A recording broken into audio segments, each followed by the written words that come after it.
Pastor Robert is an amazing pastor. He's been there 37 years. The church loves him. He has married him, buried him, been there every step of the way.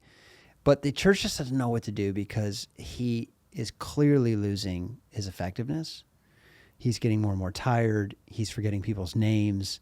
And it's time for transition to begin, but Pastor Robert's not really having that conversation.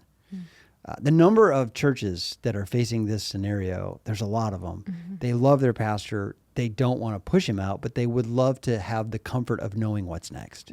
You said, but they don't want to push him out, but they kind of do. Well, they don't want to push him out and dishonor him. No, I know. I'm just saying, but they're ready for the another thing. They want to know the plan. Right. And yet he's not raising the question, so they don't know how to raise the question. This is an issue in churches. We want to have this conversation with Bryant Wright and Clay Smith, who had a very successful pastoral transition at Johnson Ferry. They've written a book together about this that we've published here at Lifeway, but we wanted to revisit it because it's been some years later, and we kind of wanted to know, do they still hold? Like each other? Yeah. That's what I wanted to know. Do they still think it went well? Yeah. What did they learn through the process? And so it was fun to revisit this with them. And what would they change? What would change? Even the best laid plans, there's things you would change. Right. So, it was interesting to hear what didn't go well. Yeah. So here's the conversation at the SBC on succession with Bryant Wright and Clay Smith. Well, welcome to the Glass House. We have been wanting to do an episode on succession for a while. We've touched on this in a previous episode, but want to go a little bit deeper. There's so many churches out there right now that are trying to figure out what transition looks like. And we're honored to have two very special guests with us. And so why don't you guys introduce yourselves and then we'll jump in. Okay. I'm Bryant Wright, serving as president of Sin Relief and a former pastor at Johnson Ferry Baptist in Atlanta. How long were you there? 38 years. 38 years. That's a long time. We started in a doctor's office. Okay, very good. Oh. So you planted it. Yeah.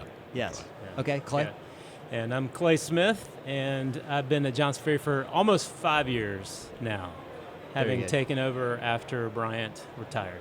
You started there about the same time I started here, because this summer is 5 years for me at Lifeway. So very similar in the life cycle of change. We're in similar places. Very much so. And with the pandemic, that changed those everything. are dog years. Yeah. Yes. So absolutely. Yeah. Especially for pastors. Right, yes. Well, why don't you guys start with a little bit of your story? How did you know, Bryant, it was time? Because a lot of guys struggle to just be done. Well, I know Clay's heard this so many times, bless his heart, but I was coming out of an elders meeting one night talking with one of the elders about millennials, and he's in the commercial construction business, and he said, our facility, a millennial comes in here, and they immediately know it's not a church for them. I said, what do you mean? He said, well, they immediately think this is just a church for boomers because there's a lot traditional about our facility and all. I said, well, I love our facility. He said, yeah, you're a boomer. And I got home that night, and I told Ann, my wife, I said, I feel I'm toast. She said, was the elders meeting that bad? I said, no, the elders meeting was great. But I told her what had happened, and I said, I have no desire to go through our 8th capital campaign to renovate the facility to look like millennials. That'll be for my successor. He's going to save that for you. And so it's interesting because the very first capital campaign Clay led was to redo the facility and the atrium of things to make it look more. Did you ask to keep the carpet for your house? No. But it was funny how that worked that way. And it took Ann about a year. Ann was not quite ready, so it took us about a year before I felt really comfortable going to the elders. I said, I think now's the time. Yeah. And we had a process we had been working on for really about 4.5 years at that point, so we were ready to implement the process. I understand. Oh, you had been working on the process before you knew that was going to happen? Yes, when I finished being president of the convention in 2012 on sabbatical, I came back from that sabbatical with about 10 goals for the fourth decade, 30 through 40 years, hoping to make it to 70. 40 years is a biblical number. That sounded pretty good. But at 67 is when I began to feel it was time to hand it off, a little bit earlier than that.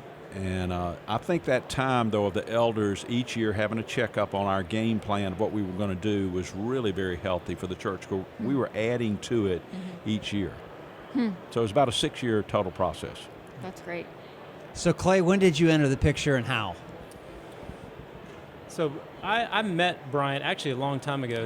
One of his sons and I were fraternity brothers in college, but I knew Bryant more as George's dad than anything having to do with Johnson Ferry.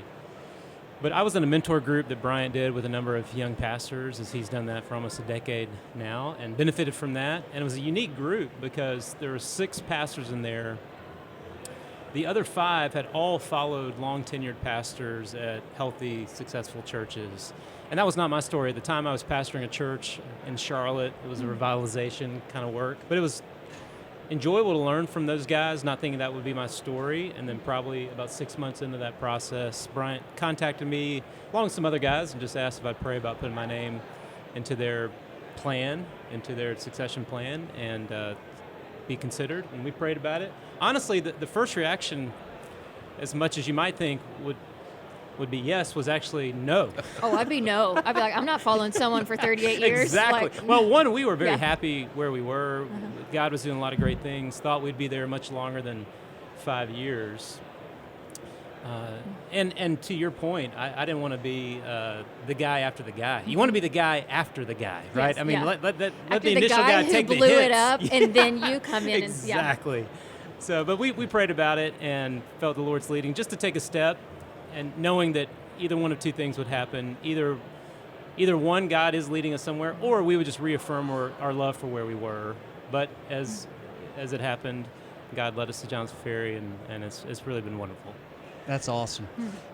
It is easier to follow an unpopular pastor, Yeah. and you were quite popular. People loved your leadership. They loved your wife. Yeah.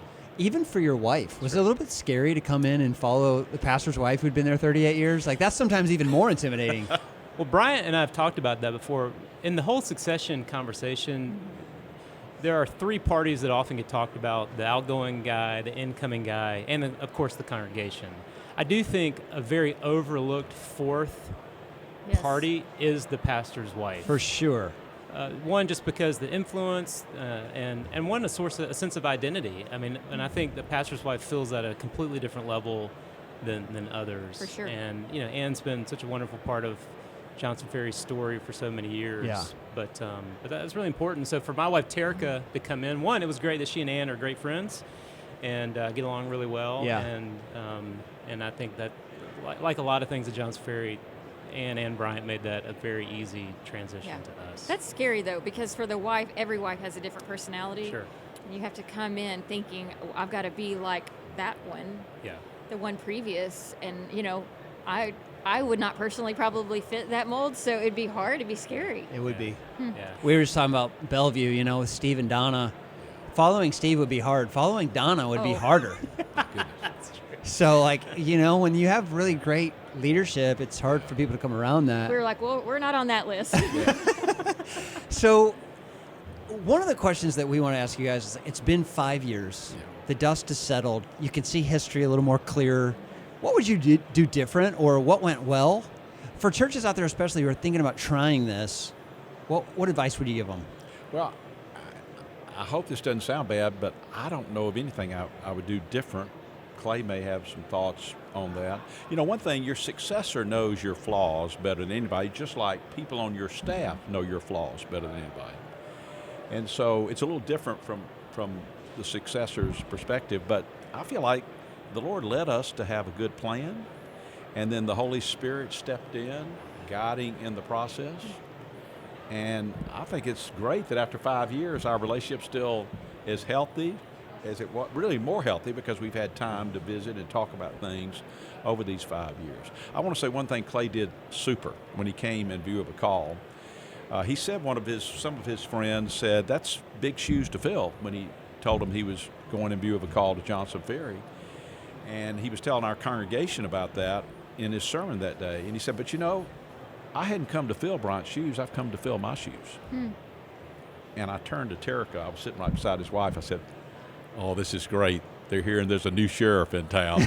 And it really was good for the congregation to hear that. That's a good line. It came across confident, but not cocky. That's good. And I think the congregation began to realize it was a new day when Clay had the courage to make that statement. That's really good. I may have missed this. Are you still there at that church? We are. You are. Yes. But we really are bad about attendance. We're only there about once every 3 He's months. a terrible member. I'll say he's rarely Does he there. tithe? I'm preaching in other Yeah. churches. Check his I giving preach in other records. churches most every Sunday. I wish you would have said, I'm a member of the golf club, and I just don't get there very often. I wish you would have said that. That'd be more interesting. That's right. But Did Lynley, you take any time off from being there to? 3 or- months, Okay, and then started with Sim Relief. But my tie still goes to John's Ferry, so I think that's what I said. I was like, is he think still tired? Clay Yeah. feels like I'm still in good standing. That's good. He's got me preaching this Sunday, so I Yeah. guess he's all No, right. But how was that for you? Because is that hard if he's still there, or was that? With him, no. Okay. Simply, I mean, one of the things I got to just give Bryant a lot of praise for, neither one of us are perfect. I'm sure any plan after hindsight could be better. But I would say the two qualities that Bryant exhibited that made it so much easier for an incoming guy is one, his humility, and two, his intentionality. And both of those are critically important. So the humility piece you might assume, but a lot of guys really struggle to give the baton to the next guy. And Bryant really was so humble in that whole process. I'd say that he worked out a lot of his emotional issues before I even was on the radar. And I think that's not to say he didn't grieve after he left, but I've seen a lot of outgoing guys who just haven't really come to the place where they're ready to give it up. And so when the new guy comes in, it just breeds some jealousy and resentment and envy and that kind of thing. It's just not healthy. Bryant was so humble in that whole thing. And the other thing is just his intentionality. I mean, you said something a minute ago that I think a lot of churches need to learn from, and that's simply that you had a plan. It wasn't just you, but we have elders at our church. They were involved in the plan. I mean, there was a written down, articulated plan before my name was ever on the radar. And so one of the pieces of advice I give to anyone who's looking to leave or looking to retire is you need to orchestrate a plan beyond just in between your ears where it gets on a piece of paper and there are other trusted people involved in that plan. And I think that helps the church so much that they have some direction as to how to handle it. It's really important for the incoming person, too, to know when is the transition going to take place. Yeah. Absolutely. That's where I see the biggest mistakes being made is we'll figure it Absolutely. out. Well, then the new guy's like, it's 12 months in and we still don't have a date. That's right. Yeah. So Ben, we had an in plan for me that was really about 3.5, 4 months after Clay's coming in view of a call, and to stick to that date is absolutely essential. Absolutely. And I think it helped Clay too, because then we could work back from that end day and come up with our game plan of how we were going to work these 3 months together, 3.5 months together. Yeah, you remember in college football a decade ago when it was really popular to have these coaches in waiting? Yeah. Did you notice how none of them ever worked out? It's true. It's because they came in with no clarity, Right. no end date. It was kind of a, we'll see, and we see things in you we appreciate, and it's so great. We got you Yeah. kind of tethered to us, and we'll figure it out. Well, in the church world, it's the same deal. You've got to have some clarity, and that serves everyone really well. Not just the pastors, but the church as a Totally. whole. Yesterday, we were talking to a guy who's going through a transition, and we said, so what's the end date? He said, it's just not really been established. I think we'll figure that out. And we got to the hotel room last night. We were like, this is bad. This is Red bad. flag, red flag. It's not going to go really well. bad. Yeah. You And know, you when look it at comes how many that haven't worked, it's because they Oh. couldn't come up with an end date like that. So I did a succession in my first pastorate. The pastor had been there 23 years. I was the college pastor, so a little bit different story. And I was already a known person inside the staff. You came from the outside. My mentor, the pastor, is with the Lord now, but he did a couple things that if we did this episode, I would say, I'm going to do this to give you freedom, Clay, to really throw him under the bus. One thing he did was one night on a Wednesday night activity, he was still on staff. He decided to go into the sanctuary and remove all the hymnals. He just felt it was time for us to remove the hymnals.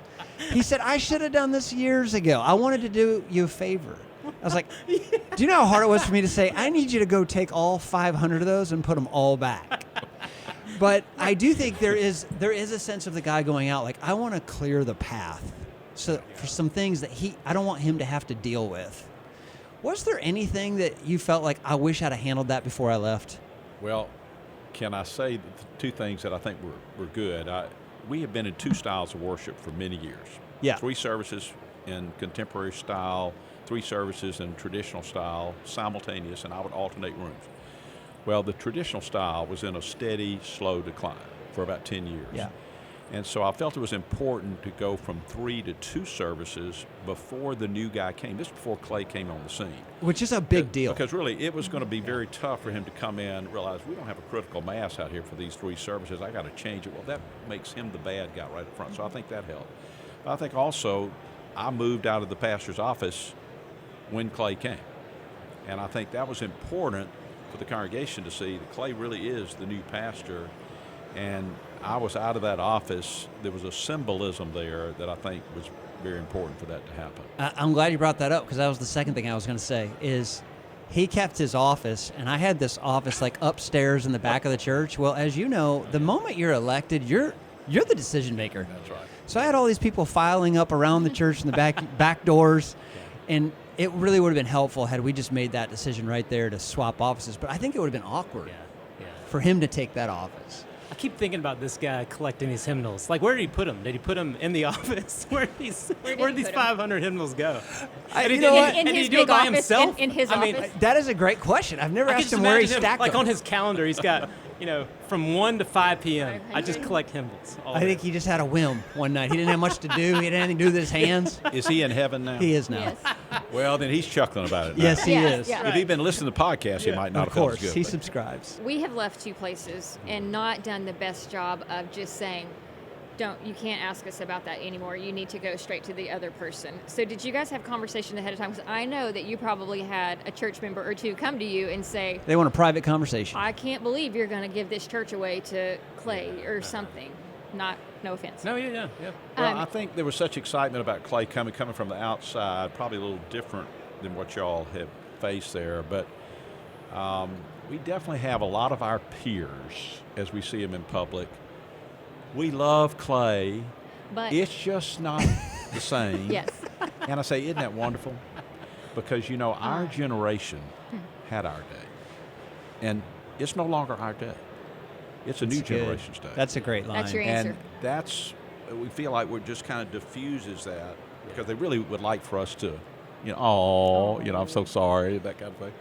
But Clay's our pastor, and it is a new generation. And Clay, you may want to share with them too that there's been a natural transition from many long tenured staff. I mean, our executive staff, 3 of the guys, we were over 30 years together. 1 guy was 20 years. So, long tenured staff. But I feel like Clay's been a very patient leader, but God is also taking care of it, wouldn't you say? Because the transition doesn't just involve you as a pastor, your wife, but there's usually a team that comes with that. So in the case of a long-tenured pastor, more than likely, he's going to have a long-tenured staff that's been with him for a long time, his team. And so as Bryant retired in the next 2 to 3 years, a lot of those same staff members started to retire, or we were faced with the pandemic, so that accelerated some departures like everywhere else. Mm-hmm.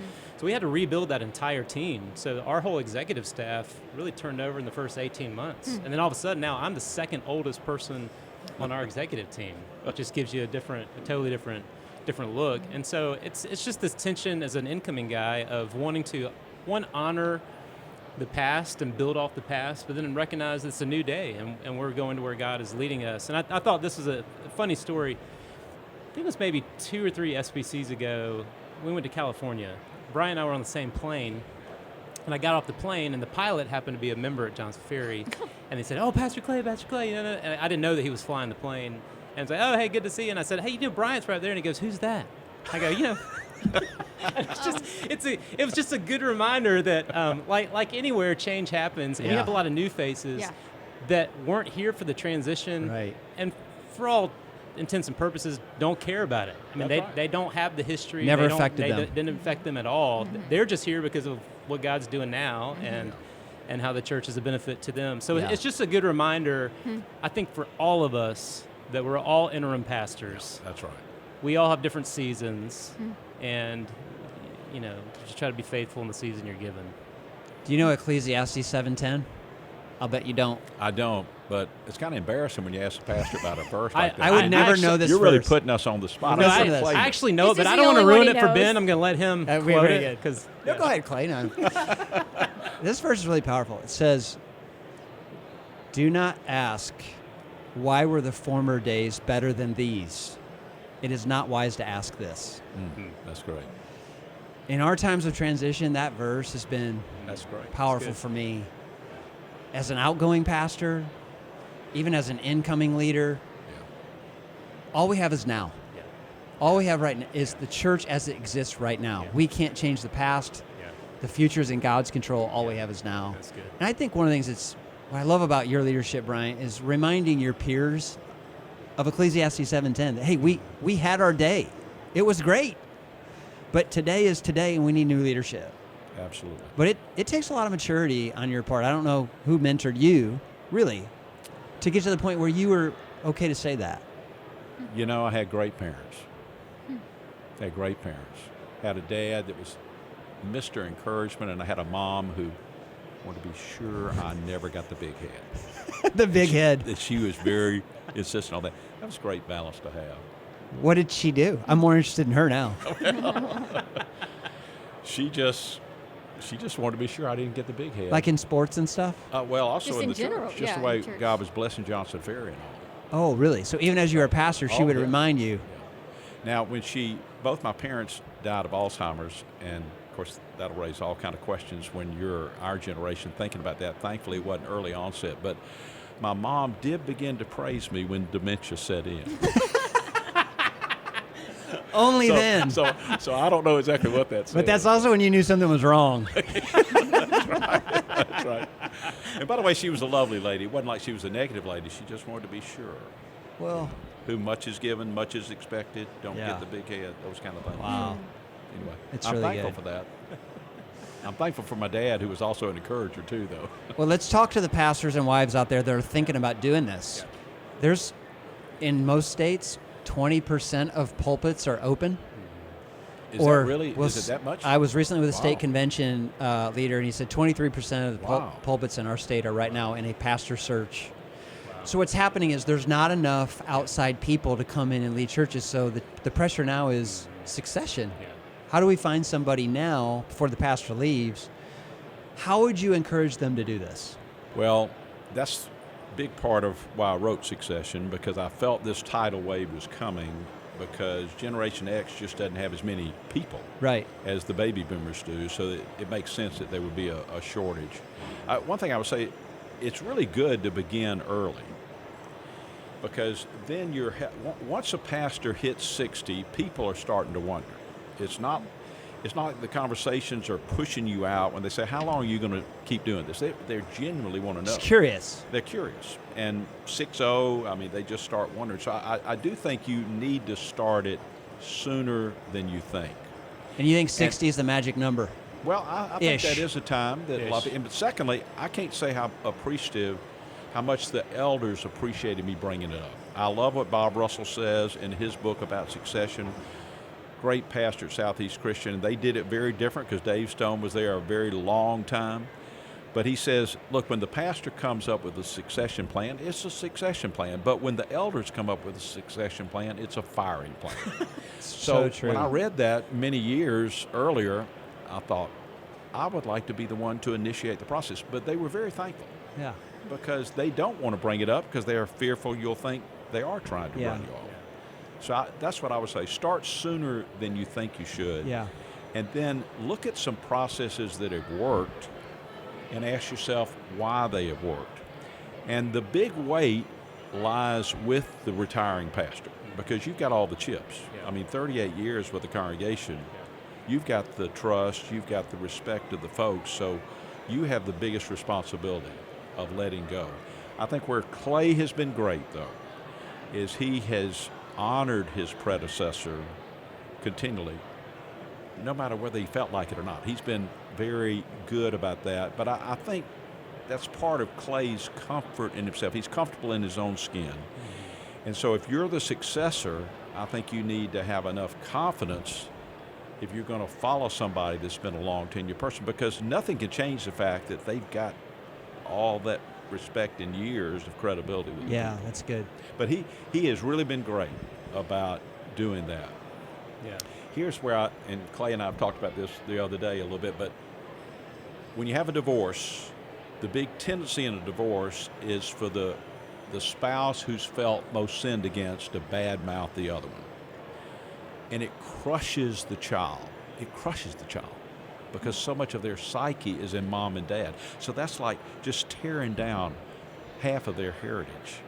Well, ours has not been a divorce. It hasn't been an unhappy thing. But when the successor doesn't honor his predecessor, all those people out there who loved him, it just crushes them. That's a part of their identity. And so it's just stupid.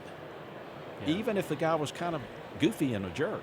I mean, just stupid to do that. And it just makes you look insecure. Yeah, it to be makes you honest. look insecure. I mean, Clay he's comfortable in his own skin, but it shows how he's got enough confidence to deal with this. Yeah.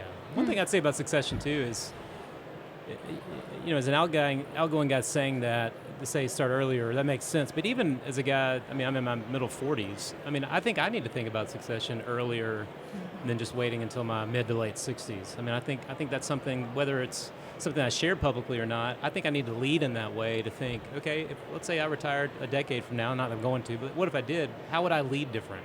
How would I delegate different? How would I be looking to identify a successor differently? And it's just a mentality I think we all need to have of starting earlier, not just earlier for the guy retiring, but even starting earlier, how are we developing our students and our kids in a way that, who knows, maybe your successor is a third grader right now in your children's ministry.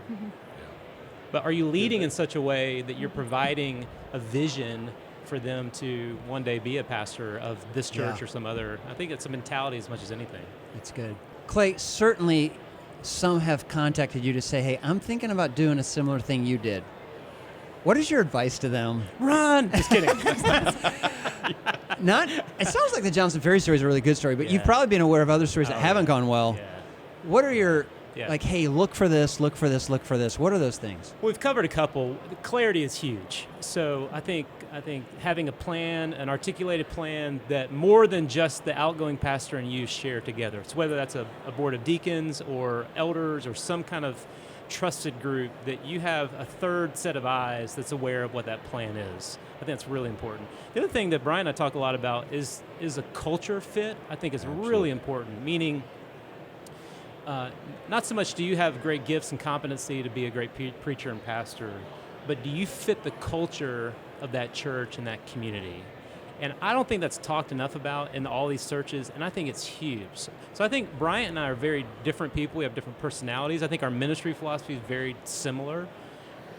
But at the end of the day, we also are very similar in our culture and the culture fit of the church. I think that's one of the reasons, at least from a human perspective, why this transition's been so huge.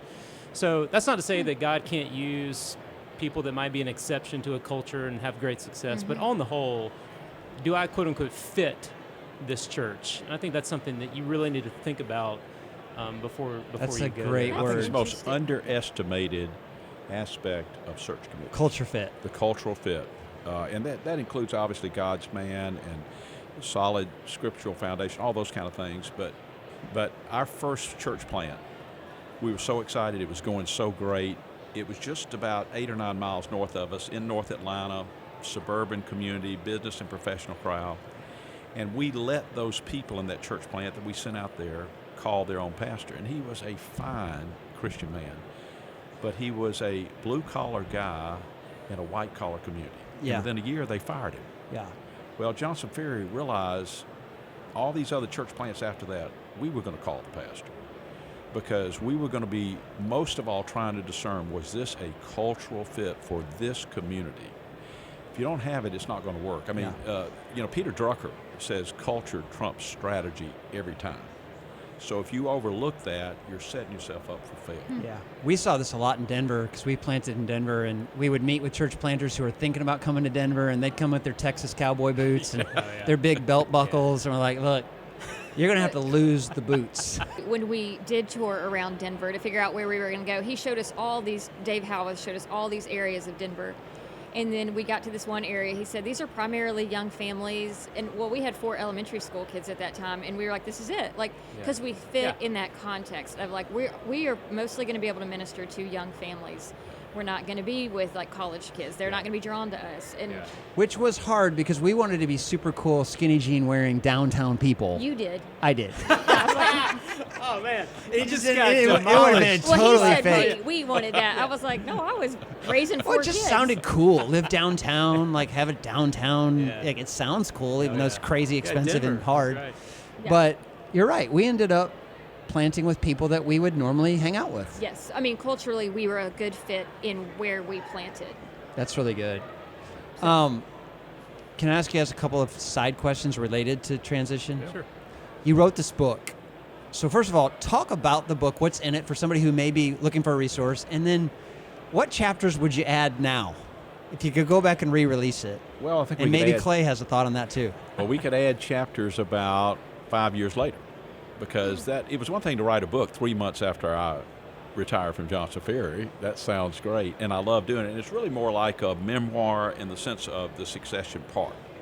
So it's really just telling a story. You can read the book in a night, and it's designed not only for people thinking about it, for search committees too, just to be thinking about this. But I think now, 5 years later, we could add a little bit more personal of why this has worked. And Clay is doing a super job, and God is blessing the ministry greatly. So 5 years later, I think there's a little more cred with the book. Yeah, because you published it so soon after the transition. That's right. So now you would go back and add a preface that says, I wanted to It see if actually this worked. actually worked. And it does. It does. Thank goodness. Hey, add a little thing underneath succession. It worked. Like, That's right. Just That'd be a update great chapter. Yeah. update your social media page. I know you're big on social media, Bryant. Oh yeah. Hey, you know what happened? Now, where Clay was not a cultural fit is I was the only person on our staff that didn't have a computer, didn't use email or Yeah, anything. I want to ask you All about this. this. I still So can't Clay believe comes in that. and everybody laughed. The first thing they see is this computer in the senior pastor. Let me say something. Bryant was not a cultural fit. Like everyone else in the world Had an has email a address. computer. He is the one who wasn't a cultural. exactly right. I just was normal. They're Yeah. like, oh, this guy's a computer. This is amazing. Let's take this for the audience. Yeah. Bryant Wright, for 38 years, didn't pastored have a a church, computer? did not have a computer or an email address. And serving as president of the convention 2 years. Hey, but hold on. I mean, in some ways, that's amazing. I was going to say it might just be genius. Because think about Oh, how it's awful totally your genius. life is because Yeah. of email. I think he's the smarter one. think I just so. don't know how you pulled it off. Yeah. And now going with Sim Relief and IMB bring computer world in. You have to. I don't like this email stuff. Yeah. You know, people are really into that. How did but- this work? Like, how did people contact you? Well, they could write me a letter, or they could. No. They could. His assistant. He had an assistant. I remember there years ago there was a guy who I read a book by the guy who was the president of the University of Southern California. It's a leadership book. And he talked in that book about how he didn't have email as well, and how in the same way he was made fun of. And My he said, assistant was but his whole theory was, you know what? If they need me, they'll find me. That's right. Yeah. That's right. And the good think of all the grief that you save a pastor by not getting those nasty emails. Sure. I didn't read anonymous mail, but my assistant was great. She's great on the computer. She got me what I needed, and it worked out. As far as I know, it worked out good. But, you know, they really had a lot of laughter when Clay brought his computer in. Now, back to your question about the book, two things that I might think about. One is just zooming out to a 5-year perspective, because most books on transition Yes. and succession deal with the actual mechanics of those 6 to 12 months where one guy leaves, another guy Yeah. comes in. But really, any true transition takes way more time. So I agree. think just zooming out is helpful. The other thing that I think would be helpful for a lot of guys thinking about retiring is, what does life after being a pastor look like? And I think that's equally a part of the transition. I mean, I haven't lived that, but you have, Bryant. I remember reading Bob Russell's book on retirement and on 50 years of ministry. And he said, it's so important to have something you're retiring to, not just from, but I'm retiring to something. And now you've been busy. Your wife, I think your wife and you have different She tells definitions people of she's retirement. retired. Yeah, She's retired. That's right. Brian is not. You right. didn't. But Paul Chitwood called the week that Clay was coming in view of a call. And my loving wife, Ann, we were getting away to the beach, and she looked at me about 20 minutes out from the beach house. What are you going to do? I said, I don't know. She said, well, I know how much you love leadership, and I don't want to be the whole focus of your leadership for the rest of my life. And so we laughed about it, and I said, I hope it'll have something to do with missions. And can you believe I was taking the suitcases in the beach rental, Wow. and Paul Chitwood called. And he wanted to go, you know, talk seriously about this kind of ministry for IMB. Then we began to talk about reaching out to NAM and the Yeah. two doing it. Let me see if I can summarize where we are here. Okay. What I've heard is start early, Yeah. 60 is a good number, People are but maybe thinking even about it. earlier before Yeah, that. That's right. People are thinking about it. Get a good, clear process. Get people involved outside of the one senior pastor that's departing, and have a good end date. Have as much specificity of what this transition looks like on the front end. Those are your basic principles that you would encourage. Anything I've left out? Well, yeah, I think it'd be good, Bryant, for you to talk about, if you're a pastor, talk about finding an internal versus an external candidate. Obviously, that's a good one. Obviously, the Lord's leading is involved in all that, but in terms of... That's the first thing we did. We set up a game plan, a drop-dead situation if I drop dead. The elders didn't like me using that term. They said, why don't we talk about this being a extraordinary circumstance or something like that. You know, we always talk about getting hit by a bus. I'm like, who gets hit by a bus? Hit by a bus, you know. So we had a drop-dead situation, what to do. And then we had, if we call somebody internally, like you were called, and then thirdly, if we went outside. And so that was in place really within the first year of doing all this. And that gave the elders really, I think, a lot of security of knowing that. And part of the calling someone from outside, if we wind up doing that, because that was years later, is they asked me to start making a list of young pastors. And so Clay wound up being on that list. You were on that list. There were some really great guys on that list. But also I had to deal, we had 3 really fine teaching pastors, 2 in their 30s, I believe, 1 early 40s. And I felt I needed to sit down and tell them that where Johnson Ferry was, none of them had been a senior pastor. And I felt like we just needed somebody that had sat in the seat, because you just never know. Think about football. Think of the great defensive and offensive coordinators that just can't make it as a head coach. It's a lot different making suggestions and watching things happen versus having to deal with the pressure of it. And so I just sat down with those 3 and said, guys, I know God's going to use you, but I think we need somebody with experience, and that's what I'm sharing with the search team. And at least they knew. Now, one of those 3 still wanted to apply, but at least they knew where we were coming from. That's really good. Scripture says, let another man's lips praise you and not your own. So I do want to praise you for something that you've probably forgotten that you did for us. You had me come and preach at your church while we were in church planting phase. We were so desperate for funds. I said, would you just make the check out to our church? Because we need money for supplies and whatnot.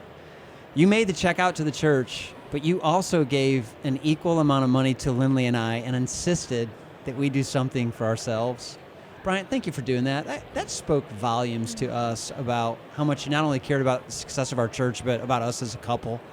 And I've never forgotten that. And I think that's a big reason on why God's blessed you in retirement is your generosity. Well, you're mighty kind. Thank you for that. And thank you for all the pastors you have mentored over the years. I know lots of them who would say one of the most influential people in my life has been Bryant Wright. So it's never been just about Johnson Ferry for you. It's been about the kingdom. Want to have that focus. So thank you.